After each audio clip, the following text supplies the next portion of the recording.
Ton, kakak mau nanya. Kakak ini kan muslim. Namun kakak bekerja di sebuah peternakan hewan babi, tapi sebagai administrasi. Kakak nggak pernah bersentuhan dengan babi. Kakak hanya di kantor saja katanya. Apa tanggapan Ustadz dengan cerita saya? Oke, mantap ini. Sekecil-kecilnya dosa riba itu bagaikan dia berhubungan intim dengan ibu kandungnya. Iya. Benar Ustadz? Benar. Oke. Pertanyaan saya sama Ustadz, kenapa sampai seperti itu? Sebuah perbandingan dosa yang berhubungan dengan riba, Ustadz.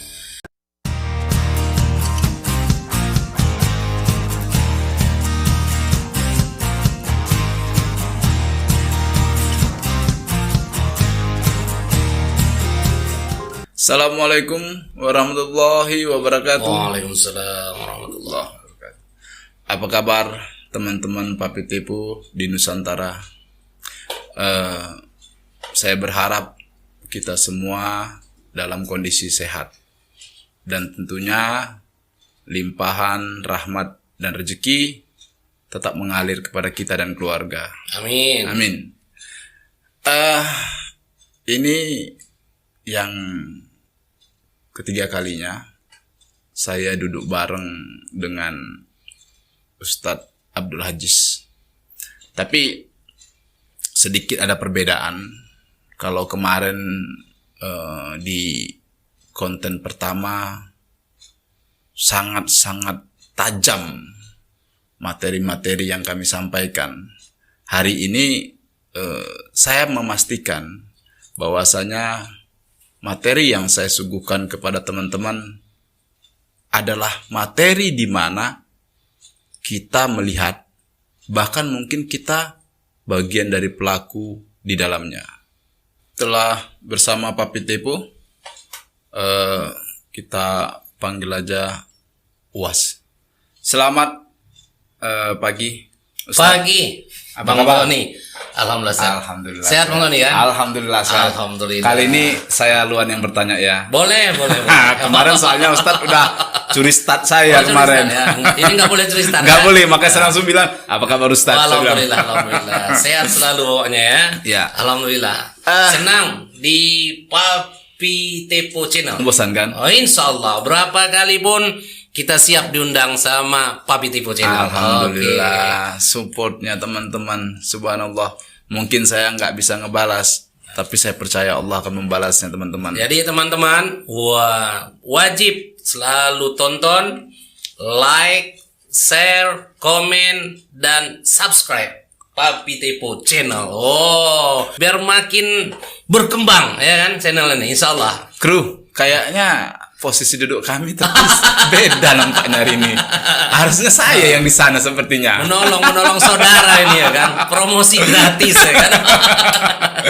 Oke, Bang Tony, apa jadi, yang kita bahas hari ini Bang Tony? Ya, teman-teman. Ya. Hari ini kita hadirkan sebuah tema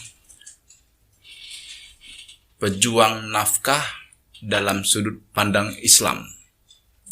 Sebenarnya kita bicara tentang bekerja adalah bagian dari kewajiban, apalagi laki-laki yang sudah berumah tangga. Dan khusus untuk laki-laki, pekerjaanmu adalah harga dirimu, karena pada prinsipnya laki-laki yang tidak bekerja, dia akan kehilangan harga dirinya. Namun demikian, pekerjaan apa sih yang menurut Islam itu diridhoi, itu dianjurkan, dan sebagainya? Ustadz. Ya, Bang Tony. Hari ini saya nggak mau lama-lama sama Ustadz. Wis, sedap nih ya kan. Tapi sedikit akan membuat kita berpikir keras. Jadi saya pengen cerita di kurang lebih sekitar 8 tahun yang lalu, saya punya seorang teman perempuan. Dia menghubungi saya melalui telepon. Dia bilang begini, untuk teman-teman, maaf, ini cerita tidak saya rekayasa dan tidak ada maksud saya untuk menskreditkan siapapun. Asal jangan sebut nama ya, Ya, betul. Sedap. Nah, waktu itu dia mengatakan begini, Ton, kakak mau nanya, kakak ini kan muslim, namun kakak bekerja di sebuah peternakan hewan babi, tapi sebagai administrasi. Kakak nggak pernah bersentuhan dengan babi. Kakak hanya di kantor saja, katanya. Nah, beberapa waktu yang lalu, pemilik atau bosnya itu menawarkan sejumlah uang untuk perempuan tersebut atau kakak tersebut menunaikan ibadah umroh. Pertanyaan saya sama Ustadz, apa tanggapan Ustadz dengan cerita saya? Oke, mantap ini. Ini cerita Bang Tony sama kawannya itu, dan mungkin banyak kejadian yang sama atau mirip. Mungkin, gitu, Bang Tony, mungkin. Ya? Oke, yang pertama, kita hidup nih hanya mencari ridhonya Allah. Tuh poin pertama, Bang Tony. Ya. Dan cara kita mencapai ridhonya Allah tuh, Bang Tony, wa ma kiyanaluhu taqwa minkum, kata Allah. Hanya dengan ketakwaanmu kepada Allah lah engkau akan mencapai ridhomu. Makanya macam mana kita tuh supaya mencari ridho Allah tuh dengan cara takwa. In akramakum indallahi askakum. Yang paling mulia di sisiku, kata Allah, adalah yang paling bertakwa. Takwa ini definisinya, Bang Tony, oleh Rasulullah SAW yang diriwayatkan oleh Bukhari dan Muslim. Akramun nasi askahum. Manusia yang takut kepada Allah. Ini garis di bawah ini. Manusia yang takut kepada Allah. Apa definisi takut kepada Allah itu? Tentu, Bang Tony, kerjakan perintah Allah, tinggalkan larangan Allah. Kan sepele ini kan, sederhana Bang Tony kan? Iya. Kerjakan perintah Allah, tinggalkan larangan Allah. Kawan Bang Tony ini bekerja di sebuah peternakan babi. Kan itu ya kan? Itu yang mesti kita perhatikan ya kan? Oke. Pertanyaannya itu sebelum dia maaf cerita dapat bonus untuk haji yang kita bahas. Umroh, Ustaz. Umroh. Yang tidak kita bahas dulu, maaf cerita awalnya lagi. Boleh nggak kita kerja sebetulnya tuh? Nah, itu dia. Di situlah saya mengundang Ustaz hari ini. Mantap. Karena ini kan maaf cerita, jelas yang namanya babi, mohon maaf, bagi kita yang muslim tuh adalah benda yang haram. Ya. Makhluk yang diharamkan, najis bagi kita orang Islam kan gitu. Ya. Artinya apa yang dikatakan oleh Rasulullah SAW dalam sebuah hadisnya, saya bacakan, innallaha idza harrama syai'an harrama samana. Sesungguhnya jika Allah mengharamkan sesuatu, maka dia juga mengharamkan nilai harganya. Jadi kalau sudah Allah mengharamkan sesuatu tuh, khamar, perjudian, pornografi, ya kan gitu. Ini kan usaha-usaha yang haram. Mendirikan diskotik, kita menjual minuman haram, kan gitu kan. Ini haram, maka nilainya juga haram. Dan siapa yang terlibat berhubungan di situ tuh haram. Makanya mohon maaf, yang pertama kita kaji itu adalah sebelum kita putuskan itu, kan kita nih penjelasannya tidak mesti detail nih Bang Tony ya kan? Oke. Pertama Allah Subhanahu wa taala berfirman di dalam surah Al-Maidah ayat 2. Itu yang pertama, boleh buka nanti juga bagi kawan-kawan Papi Tepo channel ya kan? Yang pertama Allah berfirman di Al-Maidah ayat 2 yang bunyinya wa ta'awanu 'alal birri wat taqwa wala ta'awanu 'ala ismi wal 'udwan. Tolong menolonglah kalian dalam kebaikan dan takwa, dan jangan tolong menolong dalam perbuatan dosa dan melampaui batas. Maksud dari ayat ini, Kita boleh tolong menolong. Mohon maaf, boleh kita bekerja sama orang dan kita mempekerjakan orang itu dalam kebaikan dan takwa. Dan janganlah kalian tolong menolong dalam perbuatan dosa dan yang melampaui batas. Artinya apa? Karena babi ini haram. Yang berhubungan dengan babi yang haram tadi dan nilainya pun haram. Kenapa?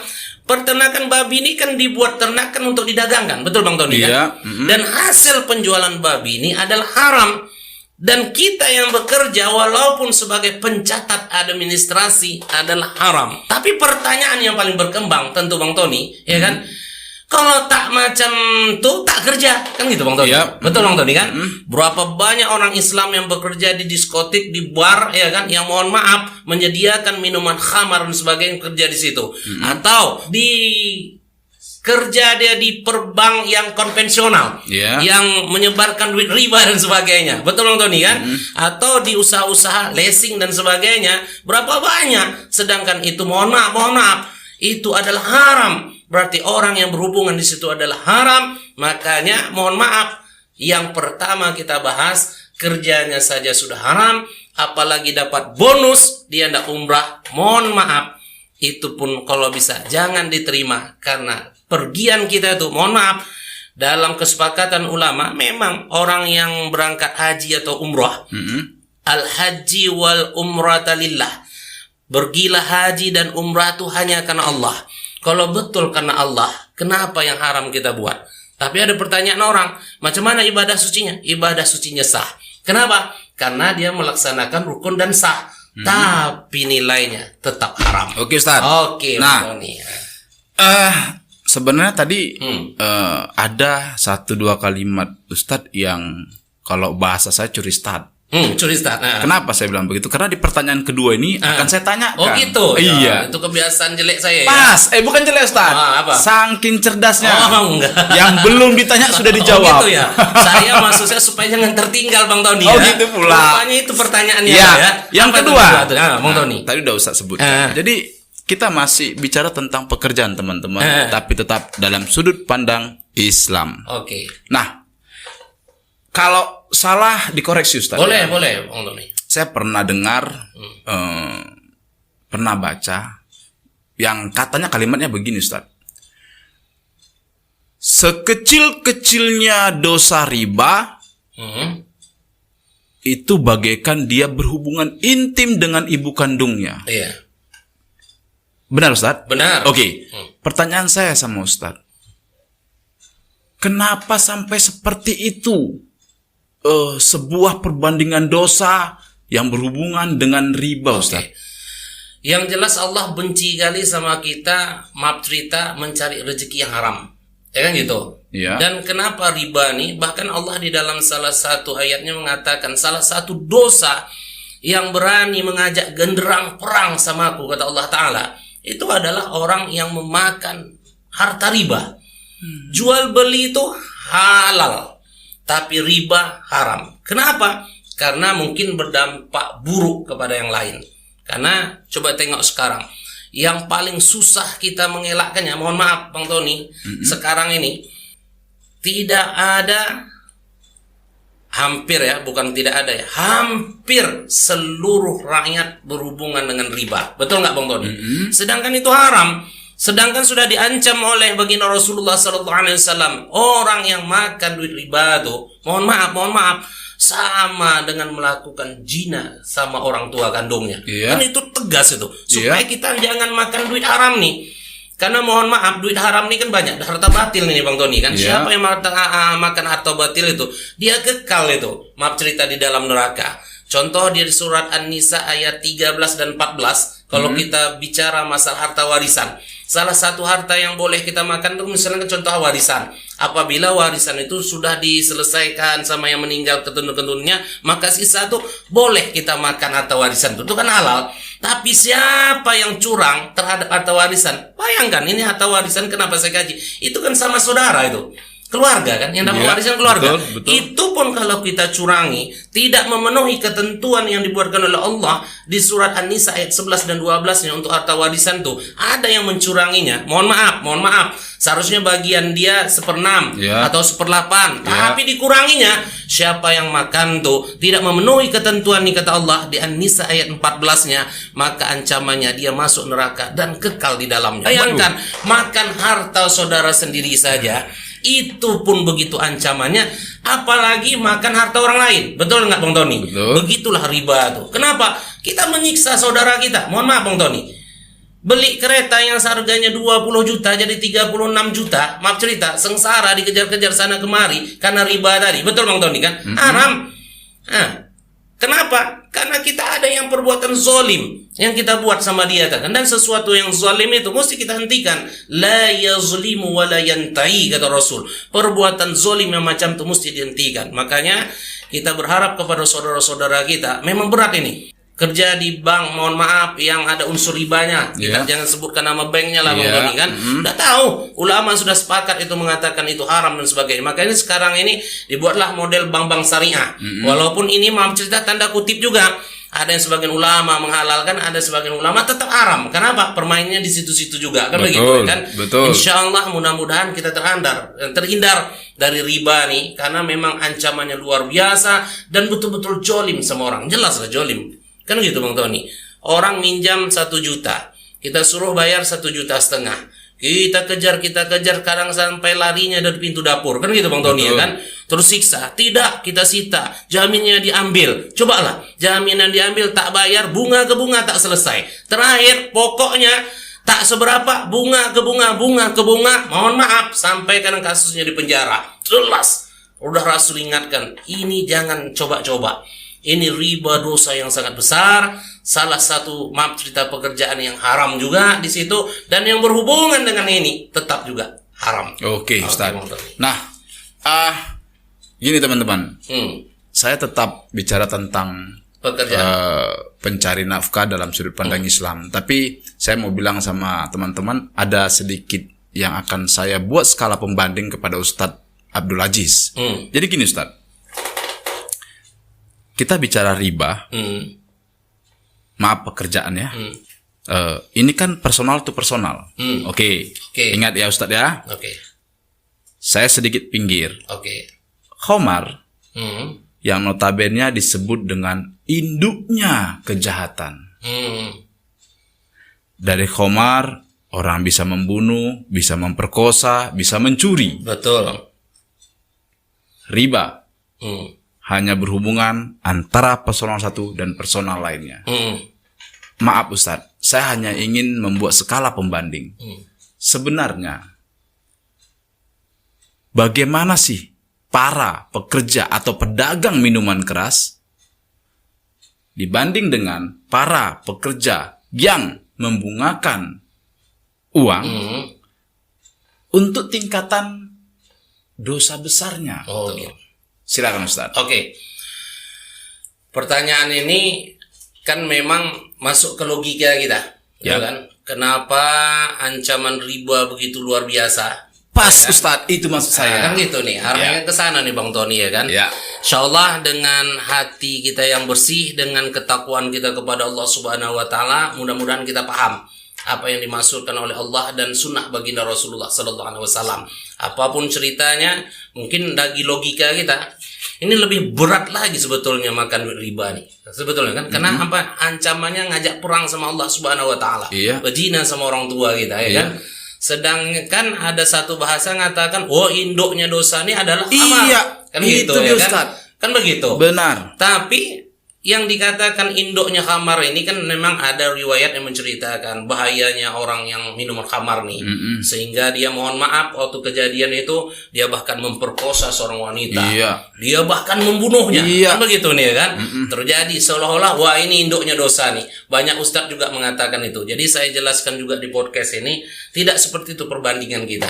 Perbandingan kita tetap bahwa mohon maaf kalau ada level dosa-dosa besar itu dibuatkan Allah, ya kan gitu kan, oleh sunnah baginda Rasulullah sallallahu alaihi wasallam, tentu dosa yang paling besar itu adalah syirik kepada Allah Subhanahu wa taala. Sepakat. Dan cerita membunuh, ya kan, riba, bahkan bezina dan sebagainya itu ada urutan-urutannya dan dikelaskan. Kalau bagi dosa-dosa besar ini dikelaskan dosa-dosa yang besar. Jadi minuman memabukkan, mohon maaf kalau levelnya kita buat ini levelnya yang paling tinggi itu syirik kepada Allah Subhanahu wa taala. Ya.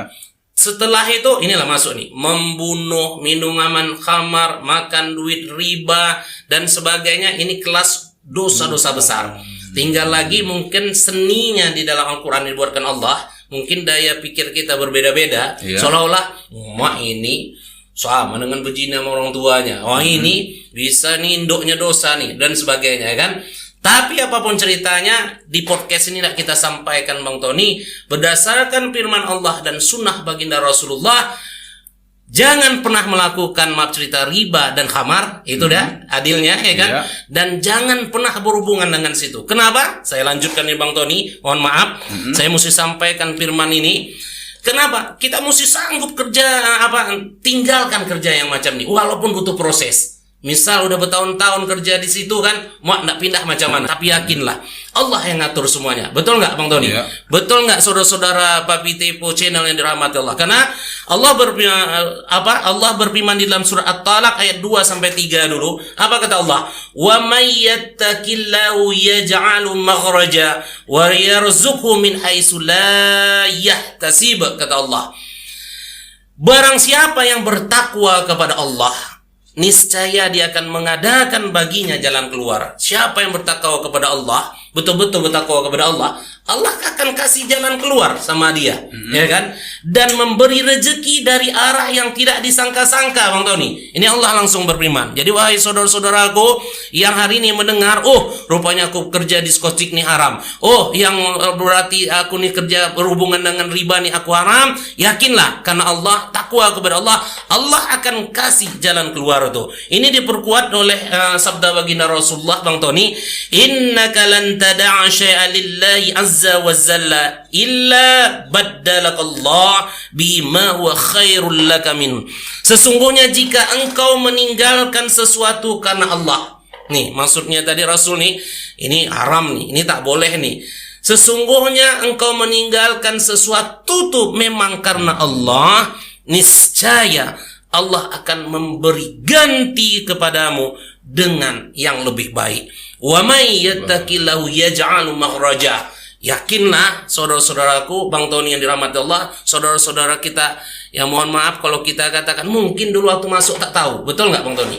Ngelamar kerjaan di suatu perusahaan yang ada ribanya, dan scoutingnya pakai lamaran, pakai interview, seneng kali ya kan, dapat gaji. Aku kan cuma administrasi, aku kan kerja di scouting cuma ngidangkan jus dan buat jus, kan gitu nih ya kan? Aku kan cuma nagih uangnya saja, aku kan cuma kerja, ya kan begitu kan? Aku kan cuma mempromosikan ini saja, ya kan? Siapa yang berhubungan macam itu tetap dosa. Saya tambahkan satu hadis yang menarik, Bang Tony, supaya ini bisa menjawab include semuanya. Apa kata Rasulullah sallallahu alaihi wasallam dari Anas bin Malik radhiyallahu an, beliau mengatakan, nih hadisnya betul-betul dipahami. Rasulullah sallallahu alaihi wasallam melaknat fil khamri asyaratan 10 orang karena khamar. Ini kita ambil contoh nih, sama kan dosa khamar, riba, yang suap menyuap dan sebagainya tadi sama nih. Ini yang kata orang, ikut terlibat berarti kena, kan gitu. Kita ambil 10 orang yang terlibat di khamar nih, semuanya sama dosanya. Apa yang 10 no? Yang pertama, misalnya khamar nih kan dulu kan dari anggur nih. Yang memeras anggur, yang minta diperaskan anggur, yang minum, yang membawa, yang minta dibawakan, ada 5 nih. Yang menuangkan, yang menjual, yang makan hasil penjualan khamar, yang beli dan yang minta dibelikan, sama dosanya. Abang saya mendengar tadi Ustadz Ajis bilang 10. Gini, karena dulu saya pernah bagian dari yang 10 itu. Ini letak Aduh. sedapnya nih ya kan. Ini yang buat, udah lah, saya nggak mau komentar. Oke, Ustaz. Oh iya. Nah, jadi di zaman-zaman nggak enak nih. Kalau di luar negeri tuh ada film yang dia ini merampok orang-orang kaya, lalu hasilnya kalau ngikutin film ini Iya. dibagi-bagikan ke Oh, masyarakat betul. miskin, Robin Hood lah nih susah. ceritanya nih ya. Kan begitu. Di Indonesia zaman dulu juga ada begitu. Ada juga ya. Zaman penjajah. Nah, saya nggak berbicara tentang mereka. Saya bicara hari ini, Ustaz. Oh, iya. Ketika seseorang melakukan tindak kejahatan, apapun itu, merampok rumah orang kaya atau mencuri milik orang kaya, lalu sebagian disumbangkannya, Sumbangannya. baik ke orang-orang tetangga yang tidak mampu dan sebagainya. Saya ingin Ustadz memberi sebuah komentar. Sebenarnya dalam sudut pandang Islam, hal ini bagaimana? Oke. Ini menarik ya kan. Kalau saya buat agak meluas dia ya kan. Mohon maaf ya kan. Kalau dulu Robin Hood curi orang kaya kasih orang miskin. Ya kan? Tujuannya mulia. Pitung kalau kita Indonesia ya kan. Atau ada orang ngerampok orang kaya tapi hartanya dikasihkan sama orang miskin. Iya. Ya kan gitu. Atau mohon maaf, pejabat-pejabat kita yang korupsi tapi begitu dapat mohon maaf. Itu dia sebenarnya mau saya sampaikan. Cuma saya haluskan. Oh, halus ya. Nggak apa-apa. Kita kan yang kita bicarakan oknum nih, ya gitu ya kan. Bahkan mohon maaf kali Bang Tony. Dalam Islam nih sudah dikatakan apapun ceritanya yang dimulai dengan haram, akarnya haram, pucuknya haram. Jadi mohon maaf kalau yang tadi sudah kita bahas, innallaha idza harrama syai'an harrama samana. Sesungguhnya jika Allah mengharamkan sesuatu itu, maka nilai dari sesuatu itu pun haram. Oke, tunggu Ustaz. Ya. Dalam konteks ini, saya akan lebih mencoba membuat sebuah penekanan.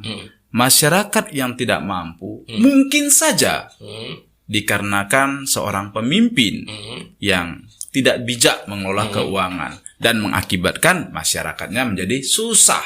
Nah, kenapa tidak kita support sosok yang mengambil dari harta orang kaya dan dibagikannya ke masyarakat susah? Oh gitu ya. Ada juga saya bahas itu Bang Doni. Gak apa-apa kata masyarakat nih. Iya. Gak apa-apa dia korupsi. Yang penting ngerasakan juga. Nah, kan itu dia. Itulah rendahnya kepahaman masyarakat kita nih kadang-kadang dengan hukum nih. Kan itu Bang Tony ya kan? Kenapa? Kalau dia memang karena kebodohannya dan ketidaktahuannya dan maaf cerita, dia tidak berdosa, tak tahu. Tapi ada kesalahan dia. Kenapa? Ada dosa dia. Kenapa? Apa dosanya Ustaz kata orang tanya? Dosanya satu. Talabul ilmi faridatun ala kulli wal muslimina wal muslimat. Kenapa dia tak mau belajar? Kenapa dia tak mau bertanya? Mohon maaf nih Bang Tony, mohon maaf.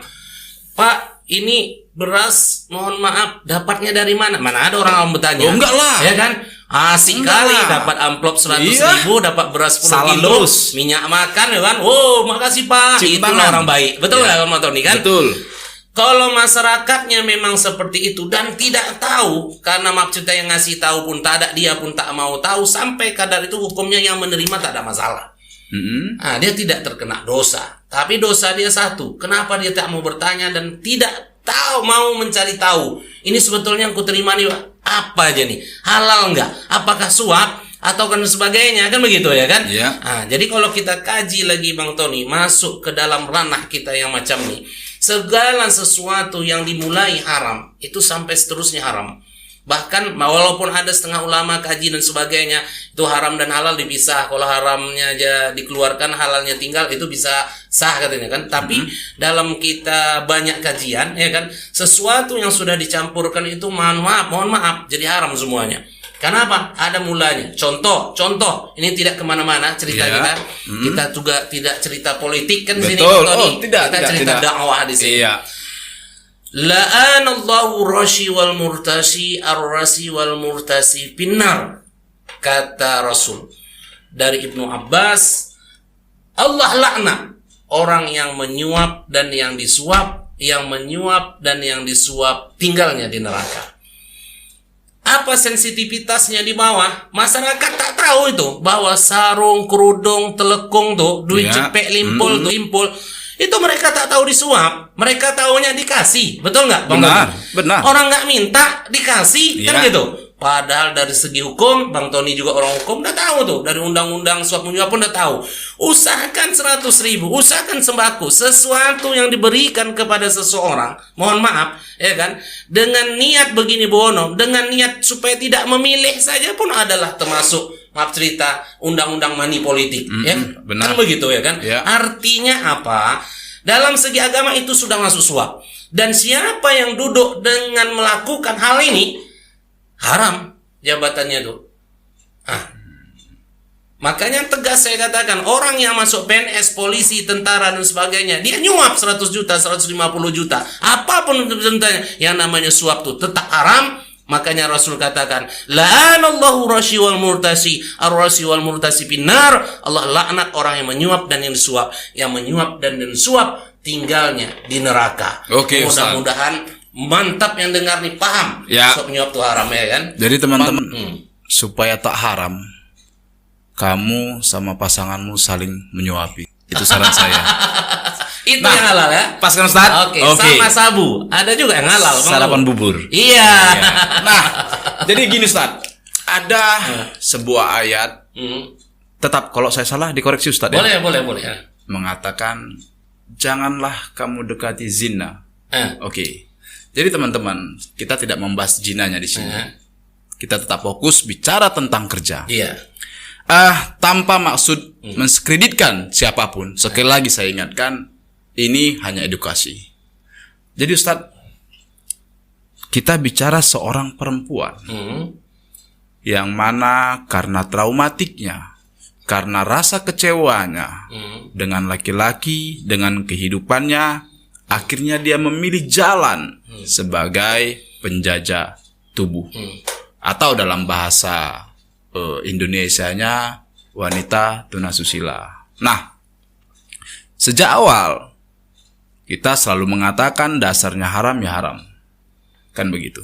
Nah, dalam konteks perempuan yang notabene dia bekerja sebagai wanita tunasusila, jelas ini masuk dalam kategori zina. Sepakat kan Ustaz? Sepakat. Oke. Lalu dengan hukuman yang begitu berat, dirajam dan segala macamnya. Nah, yang menarik, ketika ancaman dosa itu begitu besar, lalu ada sebuah sejarah dosa seorang wanita tunasusila diampuni hanya karena, sekali lagi Ustaz, jika saya salah dikoreksi, hanya karena memberi seekor anjing dalam kehausan. Betul.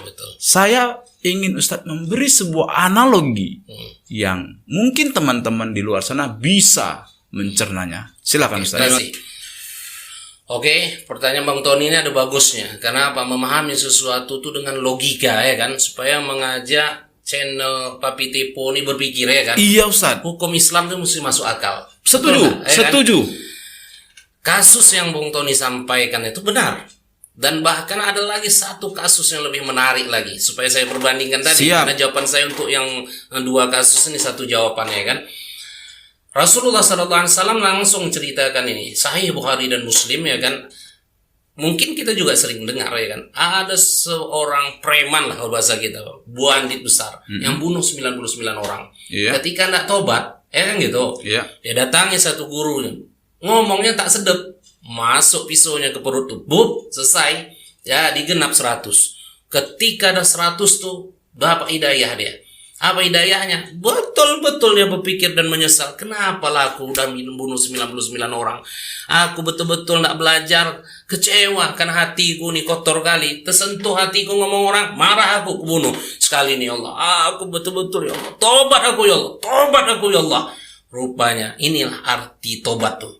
Inilah yang dikatakan tobat nasuha tuh. Sama seorang perempuan tadi yang menjadi pelacur tuh, ketika dia menyesali perbuatannya. Kenapa? Wala taqrabuz zina Innahu kana fahisyah wa sa'a sabila. Karena Allah benci kali sama perbuatan zina nih kan.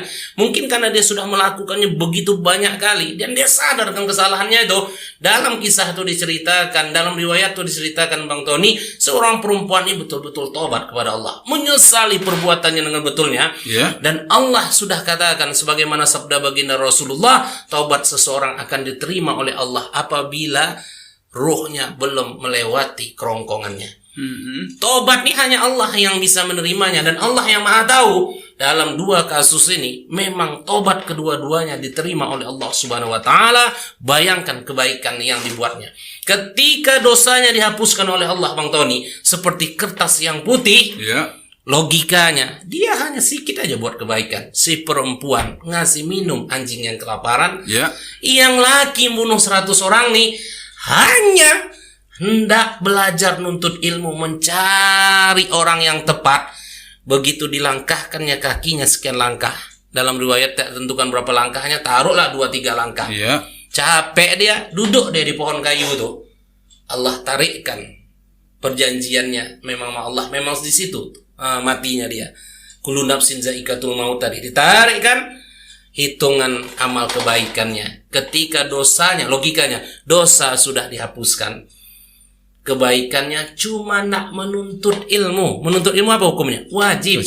Setiap yang wajib apa hukumnya? Dikerjakan berpahala, ditinggalkan berdosa. Itu aja amal kebaikannya.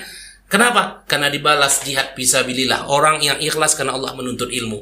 Yang perempuan tadi, bayangkan, ahibbulin nasi ma tuhibbuli nafsi. Makanya kata Rasul, kasihilah manusia sebagaimana engkau mengasihi dirimu sendiri.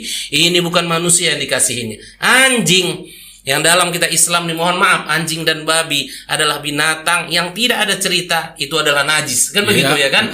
Tapi dia pun perlu hidup, dia makhluk Allah, dan dia kesian dan keikhlasannya karena tobatnya kepada Allah, dia berbuat baik sama makhluk Allah tadi, itu pun ganjarannya masuk surga dibuatkan oleh Allah Subhanahu wa taala. Berarti dalam hal ini niat manusia itu ya Ustadz ya, ketika memang niatnya untuk bertobat. Dan satu Bang Tony, seperti ayat yang pertama saya sampaikan, Al-Hajj ayat 37 tadi, wa ma kiyana lu taqwa minkum, karena memang ketaatannya itu hanya mengharapkan ridha Allah. Kalau sudah Allah ridha Bang Tony, mohon maaf, kalau Bang Tony sudah diridhoi Allah jadi bupati, nolak pun jadi bupati. Betul Bang Tony kan? Itu pula. Betul kan? Ini jangan-jangan Ustadz kemarin baca WA saya gitu loh. Ngintip. Teman-teman, di penghujung acara kita ini ada satu pertanyaan yang mungkin bagi teman-teman keluar dari konteks obrolan. Cuman buat saya masih menyinggung. Jadi Ustadz, pertanyaan saya di konten kita ini, dan ini pertanyaan terakhir saya untuk konten ini. Oke, siap Bang Tony. Ini kejadian kurang lebih 1 bulan yang lalu. Seorang teman saya laki-laki membuat sebuah status, dan saya kira status ini cukup menarik. Di sebuah media, beliau mengatakan begini: di sepertiga malamku, aku menangis meminta pertolonganmu, ya Allah. Dan pagi harinya, engkau menjawab dengan mendatangkan seseorang yang meminta pertolonganku. Ada 2 hal yang paling menarik di sini saya lihat. Malam dia meminta tolong kepada Allah. Berarti ini kan orang butuh bantuan, Ustaz. Betul. Tapi ternyata Allah menjawabnya dengan mengirimkan seseorang yang minta bantuan dirinya. Pertanyaan saya sama Ustaz, apa yang bisa Ustaz komentarin dari cerita saya ini? Cerita status kawan ini tadi? Iya. Yang pertama, dari segi hakikatnya Allah nak ngajarkan kawan Bang Tony itu, kan, bahwa tidak ada yang diciptakan sesuatu oleh Allah sia-sia. Betul Bang Tony kan? Iya. Tapi ingat, segala sesuatunya kalian mesti kepadaku, kata Allah. Wa rajulun zakarallahu khaliya fapada'aina. Ketika kawan Bang Tony itu bangun sepertiga malam, bermunajat kepada Allah, ingat kepada Allah, dan dia meyakini bahwa satu-satunya yang dimintai tolong adalah Allah Subhanahu wa taala. Ya begitu kan? Dan ketika paginya datang orang pula ke rumah dia, minta tolong juga. Betul Bang Tony kan? Menyadarkan bagi kita. Ternyata itu jawaban kita. Sebetulnya Tuhan, Bapak, Saudara, saya menolong Tuhan ini. Saya ini hanya perantara.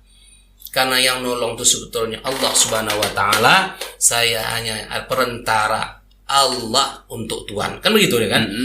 Artinya apa? Itu mesti kita sampaikan. Kenapa? Supaya orang tahu bahwa kadang-kadang orang nggak tahu. Sama bahasa. Kalau minta tolong ke polisi aja lah katanya. Betul kan? Salah itu. Kenapa? Iyyaka na'budu wa iyyaka nasta'in. Itu kita ikrarkan betul tuh. Hanya kepadamu ya Allah kami menyembah. Hanya kepadamu ya Allah kami minta tolong. Betul nggak Bang Tony? Iya. Tak ada. Jadi semuanya kalau orang minta tolong kita paham. Kalau dia tak paham kita jelaskan aja. Tapi makna dari hakikatnya tuh sadar kita. Diuji Allah kita, baru kita minta tolong. Tidak ada orang minta tolong sama kita, menguatkan hati kita. Begitulah banyaknya orang yang tak paham kadang-kadang. Tapi wajib juga kita tolong. Kenapa? Saling tolong menolong dalam kebaikan, Allah ridho. Tapi setiap yang kita tolong kita sadarkan. Terima kasih Pak. Alhamdulillah Pak, tapi ini semua saya buat itu karena Allah Subhanahu wa taala. Betul ya Bang Tony? Sama itu orang yang kadang-kadang dikasih kelebihan bisa mengobati orang, dia mesti katakan, "Makasihlah Pak, karena Bapak lah saya sembuh. Karena Pak dokter lah saya bisa sembuh. Karena Bapak pengacara lah selesai masalah saya." Betul nggak Pak Tony? Iya. Orang yang sombong dia akan katakan, "Oke Pak, sama-sama itu yang bisa saya tolong." Coba bayangkan. Sombong nggak ngomong tuh. Itu yang bisa saya tolong. Mana ada? Yang nolong tuh adalah Allah Subhanahu wa taala. Tapi kita dikasih kelebihan. Itu melalui perantara kita lah dia bisa kita tolong. Makanya setiap apapun kita mesti mengucapkan syukur kepada Allah. Bahkan ketika musibah aja sendiri, dari segi hakikatnya kita bersyukur kepada Allah. Coba kita dikasih sakit, bersyukur tuh kan. Makin ingat kepada Allah. Dengan sakit kita tuh dikurangi dosa kita, betul kan? Bahkan ketika ada saudara kita terkena musibah meninggal, kita bersyukur. Kenapa? Allah ingatkan kepada kita suatu saat kita pun akan mati, ya kan? Dan semuanya karena Allah. Betul nggak Bang Tony? Oke. Jadi sebentar Ustaz. Saya menyetop karena saya merasa saya belum mendapat sebuah clue. Permohonan seseorang meminta tolong kepada Allah, lalu besoknya dijawab oleh Allah dengan seseorang yang meminta pertolongan dia, padahal dia membutuhkan pertolongan. Ini seperti bercanda, Ustaz. Oh begitu maksudnya. Kan begitu. Nah, artinya saya pengen sebenarnya ini apa? Rahasia Allah apa ini? Oh gitu maksudnya. Itu yang saya ingin dapatkan dari yang Ustaz. jelas satu, ketika dia minta tolong sama Allah, yang diminta tolongnya sebetulnya apa? Kan kita nggak tahu nih, Bang Tony. Betul Bang Tony kan? Ya. Contoh. Oke. Ketika dia minta tolong kepada Allah supaya, mohon maaf nih, kita tembak ke subjek aja lah, ya kan gitu ya kan? Ekonomi pada umumnya. Ekonomi pada umumnya. Aku nih susah kali. Iya. Allah. Betul kan? Artinya dia bermunajat kepada Allah supaya dikasih rezeki. Tiba-tiba besok kita arahkan yang hal yang sama, ya kan? Ada orang minta tolong, dia urusan ekonomi juga betul. sama kita. Betul kan? Ustaz, ya. Allah kasih pelajaran berharga sama kita. Nah, itu yang saya pengen dengar. Apa itu? Setiap manusia itu masalah dan bebannya berbeda. Betul Bang Tony? La yukallifullahu nafsan illa usaha. Allah tidak akan pernah menguji hambanya di luar batas kemampuan hambanya. Betul tidak Bang Tony? Allah kirimkan orang minta tolong sama dia. Allah kasih pelajaran sama dia. Sesusah-susahnya yang kau pinta sama aku tuh, ada lagi saudaramu yang lebih susah daripada kau. Makanya katanya, aku berterima kasih, aku senang malam nih kau bermunajat sama aku, kata Allah. Artinya kau tahu bersyukur sama Allah. Dibuatkan Allah lagi paginya supaya dia betul-betul bersyukur. Kenapa? Ternyata ada yang lebih susah lagi datang kepadanya. Kenapa? Maaf cerita Allah katakan, yang kau lakukan malam nih menangis sama aku senang. Tapi kau jangan pernah mengeluh. Kenapa? Karena ujian yang kukasih sama kau tuh katanya, aku tahu kau sanggup mengatasinya. Allah uji terus pagi itu. Betul nggak Bang Tony? Ngeri nggak nih Bang Tony? Kalau bahasa kerennya bahasa kita, apa kata orang? Kalau mau sukses tuh tengok ke bawah. Apa itu katanya? Kalau kita mau termotivasi, kita tengok ke atas. Ya. Mau introspeksi, Lihat tengok ke ke bawah. bawah. Betul kan? Betul. Ketika orang susah didatangkan sama kita, keluhannya sama. Ya. Ini tak usah kita kaji kenapa mintanya sama aku kan gitu ya kan? Dia minta tolong juga sama kita. Berarti Allah anggap kita lebih di atas sama yang minta tolong tuh. Jadi kenapa kau mesti nangis kata Allah? Tapi nangismu tuh aku senang kata Allah. Kenapa? Kau tahu laporan nangis kau tuh hanya kepada aku. Makanya besok paginya saking cintanya aku samamu, kutus orang yang minta sama kau. Biar kau sadar katanya bahwa kataku tuh kata Allah ada lagi yang banyak jauh di bawahmu. Betul nggak Bang Tony? Iya. Sama nih Bang Tony. Orang punya panja nggak puas juga. Padahal banyak betul orang yang tak punya panja. Betul, Bang Tony betul. kan? Makanya syukuri. Lihat dari ahadukum qalban syakira. Apapun masalahnya. Bahkan kadang-kadang orang yang tak sanggup menghadapi masalah, lari-lari ini dari kejaran supaya jangan masuk penjara. Apapun diusahakan supaya jangan masuk penjara. Terakhir tak terelakkan juga masuk penjara. Marah dia sama Allah. Aku minta supaya jangan masuk penjara ya Allah. Kenapa kau masukkan aku penjara katanya kan? Betul nih kan? Iya. Padahal dalam penjara tuh dapat pelajaran ilmu berharga. Betul Bang Tony kan? Keluar penjara baru sadar dia. Baru dia taubat ya kan? Artinya apa? Rupanya Allah punya cerita masukkan dia ke penjara. Pada minta jangan masuk penjara. Ya. Emangnya semua permintaan kita itu sesuai dengan hati kita? Enggak. Allah yang Betul, lebih tahu betul. kepada siapa dia kasihnya. Betul nggak Bang Tony kan? benar. Kita ini hanya menjalani kehidupan ini hanya mengharapkan ridhonya Allah. Oke Bang Tony. Oke. Jika kamu menyukai channel ini, jangan lupa like and subscribe. Oke, Dari Langkap mantap. untuk Indonesia bermartabat. Assalamualaikum warahmatullahi wabarakatuh. Waalaikumsalam warahmatullahi Terima kasih, wabarakatuh. Sama-sama Bang Sukses Tony. terus, Ustaz, ya. Oke, sama-sama. Allah.